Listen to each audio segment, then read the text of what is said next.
जय श्री कृष्ण। भक्ति मार्ग के द्वारा उस परम पिता की प्राप्ति हो जाती है। इतना स्पष्ट करने के बाद श्री कृष्ण अब अर्जुन को यह बताते हैं कि अब मैं तुझे वह मार्ग बताऊंगा, वह समय बताऊंगा जिस समय में व्यक्ति अगर शरीर छोड़ता है तो वह उस परम धाम को प्राप्त करता है और उस परम धाम से लौट करके पुनः इस संसार में आता है। तो आज के श्लोक में श्री कृष्ण अर्जुन को कहते हैं कि यत्र काले तु अनावृत्तिम आवृत्तिम च एव योगिना प्रयाता यान्ति तम कालम वक्ष्यामि भरत ऋषभ।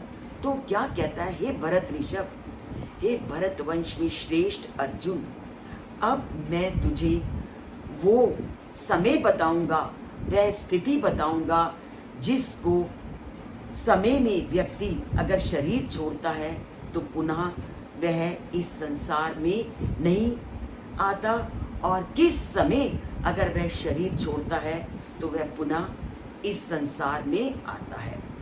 क्योंकि अभी तक उन्होंने पूरी तरह से ये स्पष्ट कर दिया था कि व्यक्ति परम धाम को कब प्राप्त करता है और किस लोक को प्राप्त करके पुनः इस संसार में लौटता है। और आज वो समय भी बता रहे हैं कि किस किस समय में और किस किस काल में अगर व्यक्ति शरीर का त्याग करता है तो पुनः वो धरती पर नहीं आता। अगले 4 श्लोकों में वह इसी बात का वर्णन करते हैं कि व्यक्ति कब शरीर का त्याग करे और कब शरीर के त्याग करने से उसे आवृत्ति और अनावृत्ति की प्राप्ति होती है, अर्थात संसार में आना पड़ता है और संसार में पुनः नहीं आना पड़ता।